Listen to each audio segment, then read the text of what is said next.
Hello world, this is Random Fix, and today we're going to be changing this fuel filter on this Ford Mustang. This happens to be a 2004 Mach 1, and we have a little bit of a fuel pressure symptom. When the car is running, the fuel pressure is a little low, even when you step on the throttle. So instead of trying to go for the fuel pump, I'm going to try this first.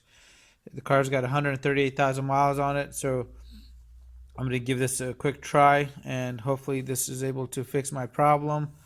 And to do this, you're going to need a couple of things. You're going to need some of these fuel line disconnect tools. If you have one of these, it makes it a little easier so you're not sitting there trying to sandwich it.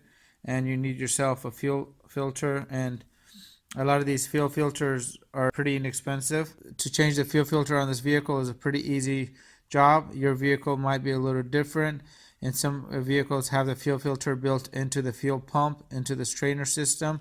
So kind of pay attention to that. And every fuel filter normally has a flow direction. So this is the out, on where my finger's touching, in the bottom part right here where my thumb is touching is going to be the inlet. So you want to make sure you pop that in the right way. So let's go ahead and get this job started.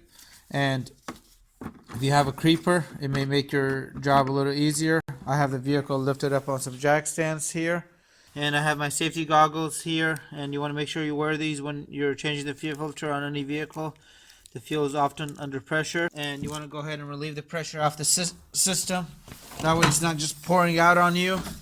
And there's a couple of tricks for every car. You can try pulling the relay. I know on these Ford Mustangs they actually have a fuel cutoff switch right here, and this is really useful because whenever I'm sometimes working around the fuel system on this car, I'll just go ahead and just pop this little guy out right there. If you can see, there's that little button that comes out, and once that button pops out, as you can see right now, it's pressed in. It's no longer going to supply any power to the fuel pump, so I'm going to go ahead and push that button out right now. Alright, so that button is pushed out right now, and the vehicle is no longer going to get any power to the fuel pump. So you can do it a couple different ways to relieve whatever pressure is left in there. You can come to where I had my fuel gauge hooked up. There's normally a Schrader valve attached to the fuel rail, and you can relieve the pressure here very slowly. And the other thing you can do is you can actually start the vehicle and let the car run out of gas. If you don't have a fuel cutoff switch, or you don't know where it's located, you can pop out your owner's manual for your vehicle and unplug the fuel pump relay. And for every vehicle is different. And on this Mustang, I've already gone ahead and cut off power to the fuel pump, so I'm not going to have a problem. But if yours doesn't have a fuel cutoff, you want to make sure you pull that relay and go ahead and start the vehicle for a few minutes. And it's going to easily run out of pressure. That way the fuel isn't squirting in your face as you're changing this out.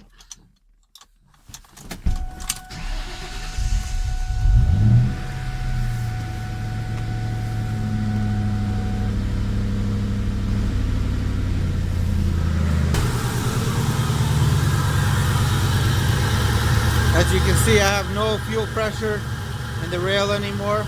The car is basically just running off vapors, and now you can be pretty much guaranteed that you're not going to be having gasoline squirt you in the face as you're changing this out.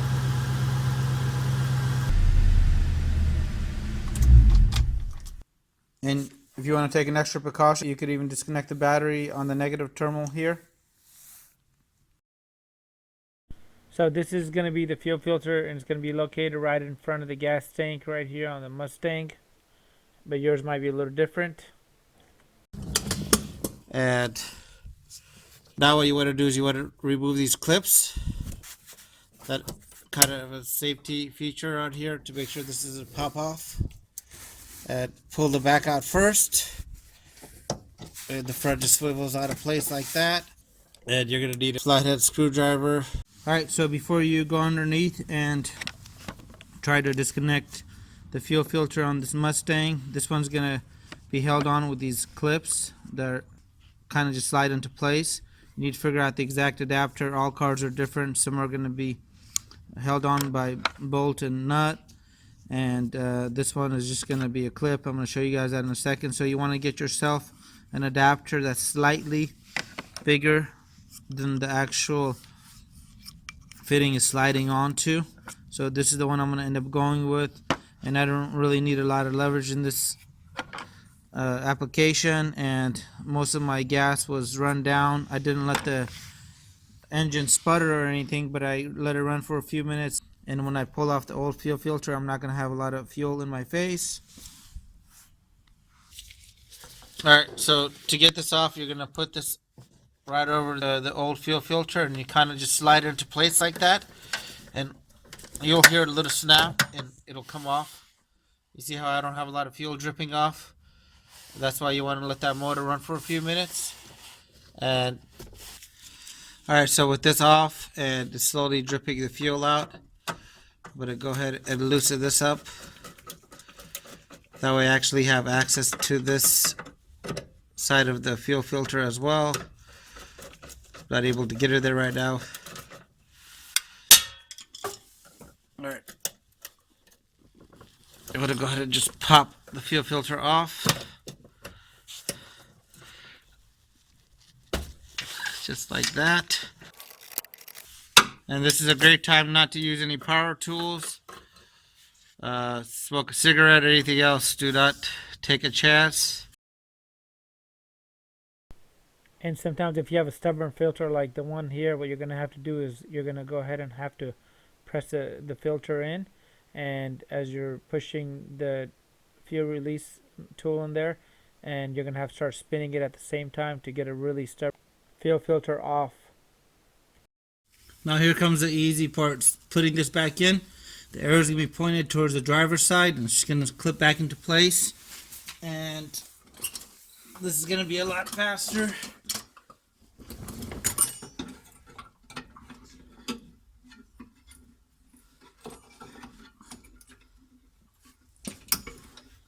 You can hear the pop occur. Pop it back into the bracket. Slide the other end of the hose on. Put the little clips on. And when you're popping these clips in, you got to make sure that you put the side that has that big tooth in the front in first. And they just snap in like that. And the same thing on the other side here. And I'm going to go ahead and tighten this down right here. Alright, so this is tightened down. I got the clip in. You want to make sure everything's secure, nice and tight. Everything looks good and feels good. And now I'm going to go ahead and give the vehicle fuel pressure again and go ahead and start it up. Alright, so you want to reinsert in your fuel relay. If you did it that way, if you disconnect the battery, reconnect the battery on there, you may have a check engine light because you let the car run low on gas for a few seconds, and to go ahead and give power to the fuel pump again, you're going to come back here on this Mustang. I'm just going to push down on this. A little click basically means now it's engaged and I should have fuel pressure again. It might take you a few tries to get the car started at first.